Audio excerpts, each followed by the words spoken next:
Charles Pic, qui a couru en F1 avec Marussia en 2012 et Caterham en 2013 avant d'être pilote d'essai de Lotus en 2014, a pris le contrôle total de l'équipe Dams, succédant aux codirecteurs Olivier et Grégory Driot qui étaient en charge depuis le décès de leur père et fondateur de l'équipe Jean-Paul Driot en 2019.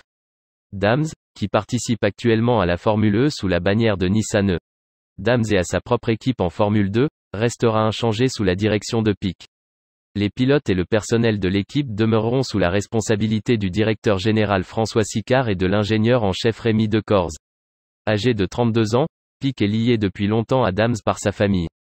Son grand-père, Charles-Pierre André, a soutenu les anciens pilotes de Dams, Éric Bernard et Olivier Panis, pendant leur carrière, tandis que son frère cadet, Arthur Pic, a couru pour l'équipe en Formule Renault 3.5 en 2012.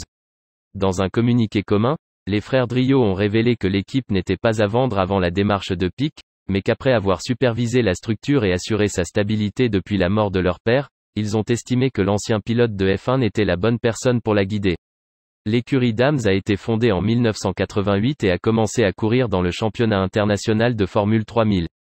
Elle a connu un succès remarquable en remportant 15 titres pilotes et 16 titres équipes dans plusieurs disciplines, dont la Formule E, la F2, la Formule Renault 3.5 et l'AutoGP. Basée au Mans, elle a également joué un rôle clé dans la carrière de nombreux jeunes pilotes, ayant aidé 32 d'entre eux à accéder à la F1, dont Carlos Sainz, Kevin Magnussen, Romain Grosjean, Jolyon Palmer et Olivier Panis. Dams se prépare pour la saison 2022 de Formule 2 avec un duo de pilotes composé de Roy Nissany et Ayumu Iwasa, tout en continuant à gérer l'équipe Nissan E. Dams en Formule E avec un tandem composé de Sébastien Buemi et Maximilian Günther, qui ont tous deux obtenu leur premier point de la saison le week-end dernier lors de l'E-Prix de Mexico.